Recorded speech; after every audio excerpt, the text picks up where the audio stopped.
ବାଲେଶ୍ୱର ସହରର ଆଇଟିଆଇ ପଡ଼ିଆରେ ଆରମ୍ଭ ହୋଇଥିବା ଲୋକକଳା ଓ ସଂସ୍କୃତି ପର୍ଯ୍ୟବେସିତ ବାଲେଶ୍ୱର ଲୋକମହୋତ୍ସବର ପଞ୍ଚମ ସନ୍ଧ୍ୟା ଏକ ମନୋଜ୍ଞ ପରିବେଶରେ ଅନୁଷ୍ଠିତ ହୋଇଯାଇଛି।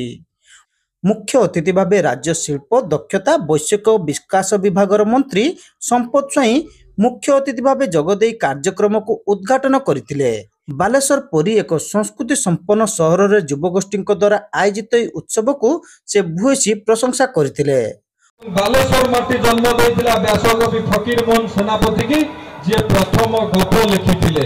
तो निश्चित भाव में आमे जदि ओडिया भाषा साहित्य को देखिबा वाणिज्य को देखिबा भौगोलिक दृष्टिकोण को देखिबा पारादीप एवं बालेश्वर उभय भाव अंगांगी भाव जड़ित। जमिति कथारे कहे माँ माउसीर कथा जदि पारादीप माँ हबा बालेश्वर माउसी हबा एवं पारादीप गोटे शिल्प नगरी बालेश्वर मध्य बहु आगु बालेश्वर मध्य बहु शिल्प मध्य बालेश्वर रे अछि।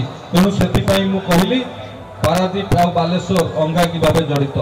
आमर सेठी पारादीप रे पूर्व जो थिला आमर तीर्थल पाखरे जो बाली यात्रा एबे होछि सेठू साधव पुओ माने जाउतिले वाणिज्य करिवा पई देश विदेश।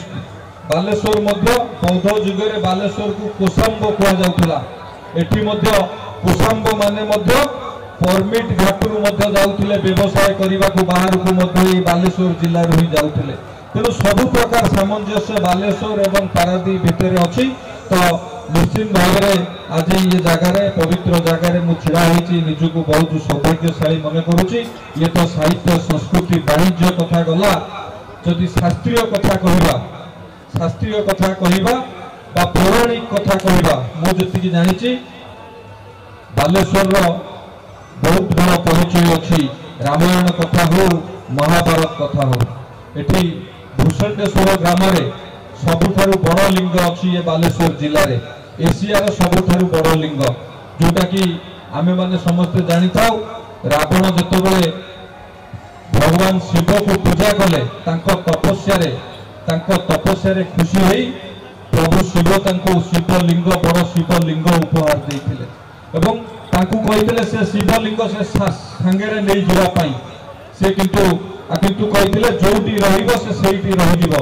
ए कोनोसी कारणरू भूषण्डेश्वर पाखरे से लिंग रही जाइथिला एवं सेही लिंग एबे बालेश्वर प्रसिद्ध सबुठारु एशियार सबुठारु बड़ लिंग।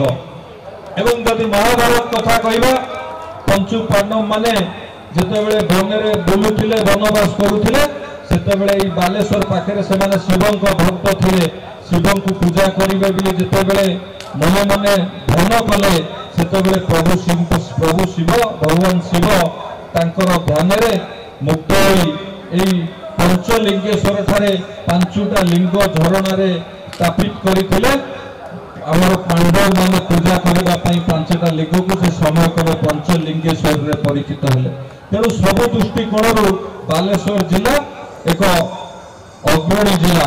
तेणु से जिले में आज ये बालेश्वर लोक महोत्सव आज पालन करा जाउची।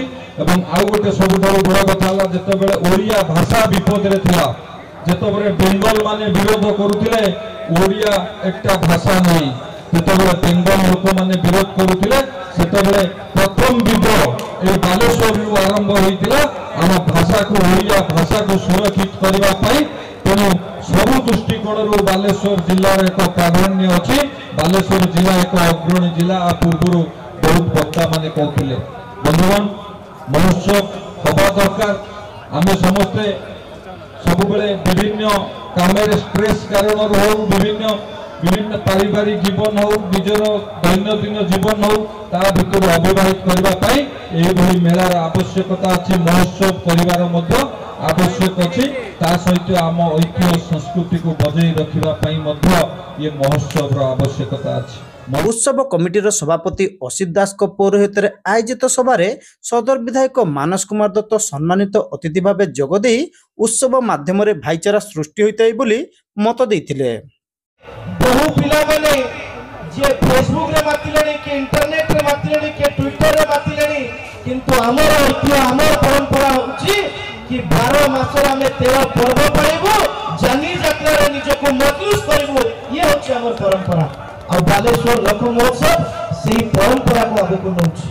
मु केवल अनुरोध करी ए आईटीआई पड़ियार गोटे विशेष भूमिका और एठू सीएफओ मंत्री को उपस्थिति रे आमर सीएफओ कॉरिडोर आरंभ होछि इंडस्ट्रियल एरिया रे बसिछे तेणु मु अनुरोध करी कि आज मंत्री गरिमामय उपस्थिति निश्चित भाव आसंता कालीन बालेश्वर शिल्प एक नुआ मार्ग प्रशस्त कर आपण मान उपस्थिति आपण मैंने एते संख्या राशि उपस्थित होती कार्यक्रम में सहयोग करुँच विशेष धन्यवाद दूसरे मोर लोकमत कमिटी मंच बांधी आधुनिकता पूरा स्टल सजाई किंतु जितेबाला आम आसिले सुदूर मलकानगिरी नाच को परिदर्शन करा जगन्नाथ पाखे दीप जलागला ये आधुनिकता भितर बालेश्वर लोक महोत्सव आमर संस्कृति को आमर परंपरा को भूली ना तेणु बहुत बहुत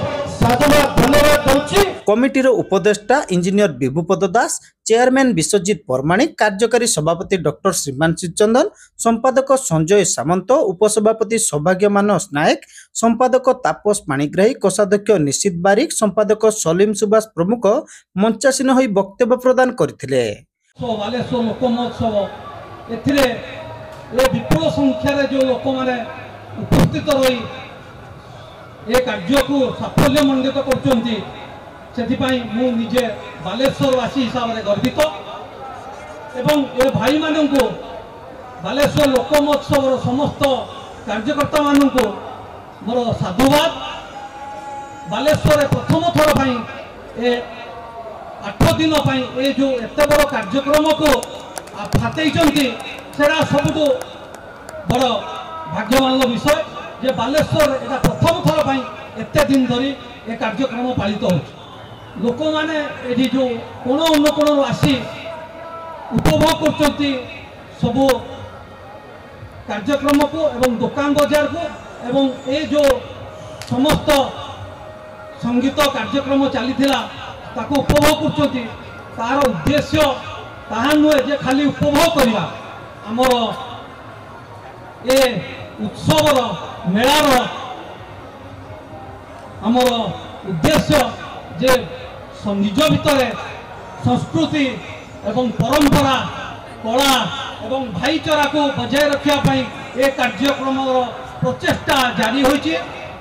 ए प्रचेष्टा को आपण माने साफल्य मंडित करिवे एवं आमर पीढ़ी माने जानिबा दरकार जे केमिति ए उत्सव द्वारा मेला द्वारा लोक मानक भितर भाईचारा बजाय रखे ताहा आमर छोट पिला माने जो पीढ़ी माने आसुचंती भविष्य से माने एटा को बजाय रखिबे। फकीरमोहन माटी एवं ए माटी को आमे गर्वित बालेश्वर जन्म होई एवं ए ओडिशा रे सांस्कृतिक कार्यक्रम जदि श्रीमंदिर होता है ओडिशा ताले बालेश्वर होची तार सिंहद्वार हबो एहा कहले अत्युक्ति हबो नाही।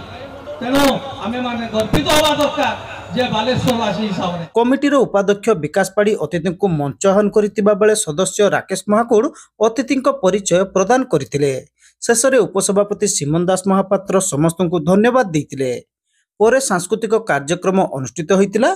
विशिष्ट कंठशिल्पी शर्मिष्ठा सरकार और सुशांत पंडा संगीत रे झुमितिले दर्शक। आसंता 6 तारिख पर्यंत एही उत्सव चलिबो। पंचम दिन कार्यक्रम परिचालन रे कमिटीर समस्त सदस्य एथिरे सहयोग करथिले।